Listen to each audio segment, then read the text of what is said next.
Hello friends, कैसे हैं आप सभी। आई होप अच्छे होंगे और अपनी तैयारी भी कर रहे होंगे। क्योंकि देखिए, जो सीरियस कैंडिडेट होता है वो हमेशा लगातार धीरे धीरे अपनी प्रिपरेशन में लगा रहता है। तो स्वागत है आप सभी का आपके अपने channel study blog with Shivendra पर।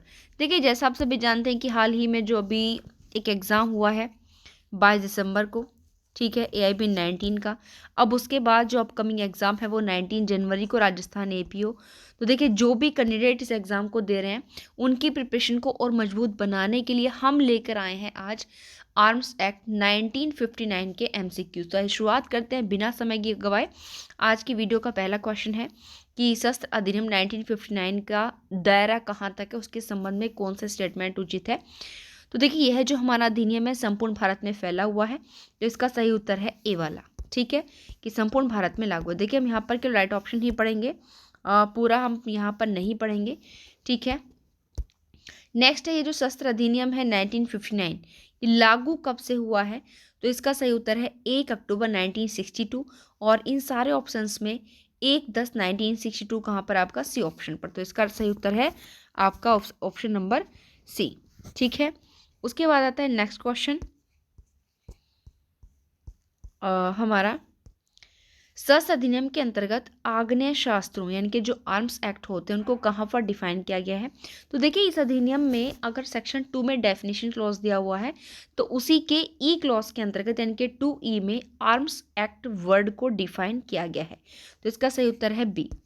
ठीक है, नेक्स्ट है हमारा क्वेश्चन नंबर 4। ये कहता है कि जो आर्म्स एक्ट 1959 उसके सेक्शन सी के अंतर्गत हथियार शब्द दिया हुआ है, तो उसमें क्या चीज़ शामिल है हथियार शब्द में। अपराध या बचाव के लिए उपयोगी वस्तुएं, जैसे मतलब अपराध करने के लिए, बचाव करने के लिए जो वस्तु उपयोगी है, जैसे कि आपका लाठी हो गया, छड़ी हो गया इत्यादि। आग्नेय शास्त्र, धारदार और सभी घातक हथियार और उनके अंग, आग्नेय शास्त्रों के निर्माण के लिए मशीनरी। तो यहाँ पर देखिए, यहाँ पर हथियार शब्द के अंतर्गत आपका AB और B यानी कि A और C, ये जो दो चीज़ें हैं ये यहाँ पर शामिल की गई हैं कि आग्नेय शास्त्रों के निर्माण के लिए जो मशीनरी है वो भी और ऊपर वाली चीज़ें भी। तो यहाँ पर जो है जो सही ऑप्शन होगा यहाँ पर वो होगा A एंड C। ठीक है, नेक्स्ट है, नेक्स्ट क्वेश्चन है यहाँ पर अग्नेय युद्ध यानी कि जिसे बोलेंगे अग्नि भुजा का मीनिंग क्या है। ऐसा कोई भी मिसाइल जिसके द्वारा उष्मा उत्सर्जित होती हो, मिसाइल के अग्रगामी कार्य के लिए उपयुक्त हाथ या कोई विस्फोटक हाथ। तो यहाँ पर अग्नि भुजा का मतलब ये सारे हैं, तो इसका राइट ऑप्शन है आपका डी वाला। ठीक है, नेक्स्ट है, नेक्स्ट क्वेश्चन है हमारा 6, जो बात करता है कि शस्त्र अधिनियम के अंतर्गत जो गोला बारूद को डिफाइन किया गया है। तो गोला बारूद को देखिए सेक्शन 2B के अंतर्गत डिफाइन किया गया है, बट यहाँ पर ये पूछें कि गोला बारूद की परिभाषा में किसको शामिल नहीं किया गया है। तो पहले मैं आपको यहाँ पर बता दूँ, रॉकेट और बम, फ्यूज और घर्षण ट्यूब, गोला बारूद बनाने के लिए मशीनरी, इन सबको गोला बारूद शब्द में शामिल किया गया डेफिनेशन में। बट अब यहाँ पर बचा है क्या, आर्म्स एक्ट, आग्नेय शास्त्र को गोला बारूद की परिभाषा में शामिल नहीं किया गया। इसका सही उत्तर है आपका डी वाला। नेक्स्ट क्वेश्चन आता है, शस्त्र अधिनियम 1959 के बारे में निम्नलिखित में से कौन सा कथन गलत है, यानी कि रॉन्ग स्टेटमेंट पूछ रहे हैं यहाँ पर, ये ध्यान रखिएगा। यह भारतीय शस्त्र अधिनियम 1878 का निरीक्षण करता है, किसी भी समुद्री जलयान पर हथियारों अथवा गोला बारूदों पर लागू नहीं होता, बैरल को छोटा करने के लिए दंड भी देता है। इस अधिनियम के अंतर्गत आने वाला प्रत्येक अपराध कैसा असंज्ञ है। जबकि ये स्टेटमेंट देखिए गलत और गलत ही पूछा है। मतलब इनके कहने का मतलब क्या है कि इस अधिनियम के अंतर्गत आने वाला प्रत्येक अपराध नॉन कॉग्निजेबल, जबकि ऐसा नहीं है। तो गलत रॉन्ग ऑप्शन हमारा डी वाला है। ठीक है, नेक्स्ट क्वेश्चन है कि अधिनियम की कौन सी धारा गोला बारूद शब्द को परिभाषित करती है। तो ऊपर ही जैसा हमने आपको बताया था 2B जो है गोला बारूद शब्द को डिफाइन करता है, तो 2B जो है बी में ही दिया हुआ है, तो राइट ऑप्शन भी इसका बी है, ध्यान रखिएगा। इन सारे सेक्शंस को आप डिटेल से जा करके पढ़ें प्लीज़, बेरेक्ट में जा करके, ताकि कुछ एक्स्ट्रा चीज़ें भी वहाँ पर आपको मिल जाएंगी। गोला बारूद को परिभाषित करती है, तो क्या चीज़ें गोला बारूद मानी गई हैं। तो देखिए ये सारी चीज़ें जो है गोला बारूद के अंतर्गत आती हैं। इसका राइट ऑप्शन है डी। ठीक है, इस क्वेश्चन का नेक्स्ट क्वेश्चन है, आग निम्नलिखित में से कौन सा गोला बारूद नहीं है। क्वेश्चन नंबर है 10 हमारा। तो हम पहले भी इस चीज़ को पढ़ चुके हैं। देखिए ये सारी चीज़ें जो हैं आग्नेय शास्त्रों को भरने के लिए उपयोग किए जाने वाले इंस्ट्रूमेंट, फ्यूज और घर्षण बॉक्स, गोला बारूद के निर्माण के लिए यूज होने वाली मशीनरी, शब्द गोला बारूद है बट आग्नेय शास्त्र गोला बारूद की कैटेगरी में यूज नहीं किया गया है। ठीक है, नेक्स्ट क्वेश्चन है यहाँ पर सही उत्तर पूछ रहे हैं कि जहां शस्त्र अधिनियम के तहत किसी व्यक्ति को लाइसेंस प्रदान करने से पहले जो अनुज्ञापन प्राधिकारी है वो संबंधित थाने से उस व्यक्ति के संबंध में रिपोर्ट मांगता है। देखिए लाइसेंस देने से पहले, किंतु थाने से अगर एक वो निर्धारित टाइम के अंदर रिपोर्ट नहीं दी जाती तो क्या किया जाएगा, क्या उस लाइसेंस को लाइसेंस का आदेश रद्द कर दिया जाएगा, मतलब उसको लाइसेंस नहीं देंगे। क्योंकि पहले देखिए अगर कोई भी व्यक्ति आवेदन करता है मतलब लाइसेंस के लिए तो आप लोग इतना तो सिंपली समझते हैं कि भाई उसका जो है वेरिफिकेशन माना जाता है कि उसका बैकग्राउंड किस प्रकार का है, तो इसलिए जो पुलिस थाने से रिपोर्ट मांगी जाती है। बट जितना टाइम वो अनुज्ञापन लाइसेंस अथॉरिटी देता है थाने वालों को उतना टाइम के अंदर उसकी रिपोर्ट नहीं देते हैं। तो ऐसी सिचुएशन में क्या लाइसेंस का उसका जो आदेश था वो रद्द कर दिया जाएगा, कि उसे फिर से रिपोर्ट भेजने के लिए कहा जाएगा, या फिर रिपोर्ट के बिना लाइसेंस मान्य नहीं होगा। यहाँ पर राइट ऑप्शन है इसका सी वाला, कि निर्धारित समय के बाद अगर पुलिस इतने समय के अंदर रिपोर्ट नहीं देती है तो रिपोर्ट के बिना ही लाइसेंस दिया जा सकता है। ठीक है, नेक्स्ट क्वेश्चन पूछा है कि शस्त्र अधिनियम की कौन से सेक्शन में बिना लाइसेंस के गोला बारूद रखने पर प्रतिबंध लगाया गया है। कि भाई जब तक अगर आप गोला बारूद रखेंगे तो आपको लाइसेंस लेना होगा, अगर लाइसेंस नहीं है तो गोला बारूद नहीं रख सकते, ऐसा सेक्शन 3 में कहा गया है। तो राइट ऑप्शन है ए। ठीक है, नेक्स्ट क्वेश्चन है किसकी अनुमति से अभियोजन पक्ष जो है वो सेक्शन 3 के तहत मामला दर्ज कर सकता है। तो पहले वो डीएम जिला मजिस्ट्रेट की परमिशन लेगा तभी मामला संस्थित कर सकता है सेक्शन 3 के अंतर्गत। तो सही उत्तर है बी। ठीक है, नेक्स्ट है क्वेश्चन, आग्नेय शास्त्र रखने के जो लाइसेंस दिया जाता है किसी व्यक्ति को वो कितनी ड्यूरेशन तक लागू रहेगा। देखिए 5 साल के लिए रहेगा या 3 साल के लिए रहेगा, 2 साल के लाइसेंस रद्द होने तक की अवधि के लिए। देखिए ये लाइसेंस जो है केवल 5 साल तक लागू होता है। यहाँ पर क्वेश्चन नंबर 14 का राइट ऑप्शन है ए वाला। ठीक है, नेक्स्ट क्वेश्चन है 15 हमारा, जो कहता है कि शस्त्र अधिनियम की कौन से सेक्शन के अंतर्गत जो लाइसेंस देने वाली अथॉरिटी है उसके अगेंस्ट भी अपील की जा सकती है। तो इसके अगेंस्ट जो अपील की जाएगी वो की जाएगी सेक्शन 18 के अंतर्गत। सही उत्तर है इसका बी। नेक्स्ट है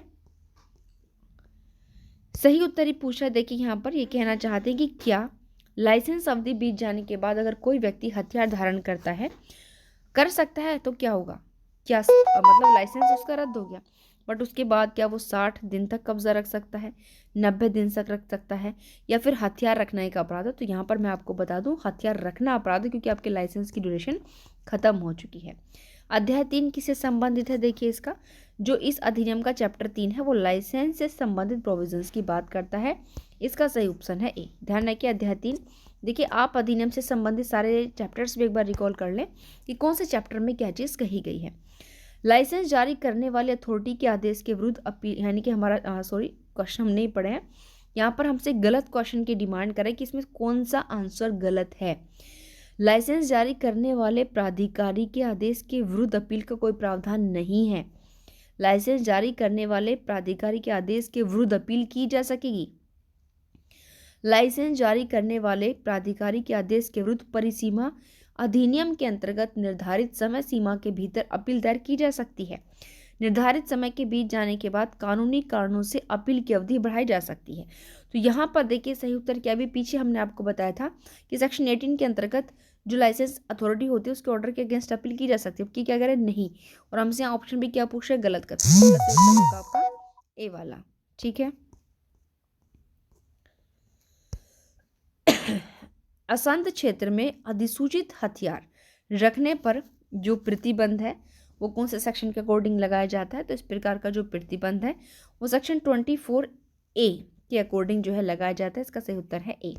ठीक है, नेक्स्ट क्वेश्चन है हमारा कि इस अधिनियम के तहत जो है कौन से वो सेक्शन है जिसमें आपका जो मजिस्ट्रेट है वो किसी भी हथियार या गोला बारूद की खोज कर सकता है, उसको फिर सीज जब्त कर सकता है। तो यहाँ पर मजिस्ट्रेट को सेक्शन 22 के अंतर्गत पावर दी हुई है हथियार गोला बारूद की खोज करने की, उसको जब्त करने की। इसका सही उत्तर है बी, और बहुत इंपॉर्टेंट क्वेश्चन है, ध्यान रखिएगा। आप उसे बैरक से अंदर तक भी क्वेश्चन को रीड करें। ठीक है, आपका क्वेश्चन नंबर 9 जो है हमारा 20। ठीक है, नेक्स्ट क्वेश्चन है शस्त्र अधिनियम की का जो सेक्शन 27 है उसके अंतर्गत, ठीक है, किसी व्यक्ति को दी जाने वाली अधिकतम सजा कितनी है।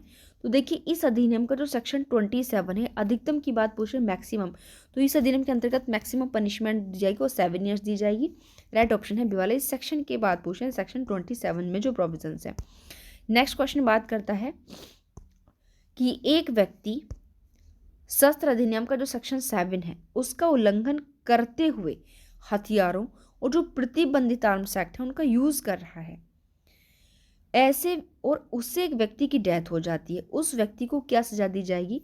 तो यहाँ पर देखिए 2 ऑप्शन है, मृत्युदंड या आजीवन कारावास, बट यहाँ पर दोनों ही ऑप्शन में दिए हुए हैं। अगर ए बी नहीं है तो यहाँ पर प्रेफरेंस जो है बी को दी जाएगी, डेथ सेंटेंस। ठीक है, नेक्स्ट क्वेश्चन है हमारा जो हमारा आर्म्स एक्ट है उसके प्रावधानों के अपवाद निम्नलिखित है, यानी कि यहाँ से अब वहाँ पर अपवाद पूछा है कि इस अधिनियम के में जो भी प्रोविजंस है उनके एक्सेप्शन दिए हुए हैं, तो वो सेक्शन 45 में दिए हुए हैं।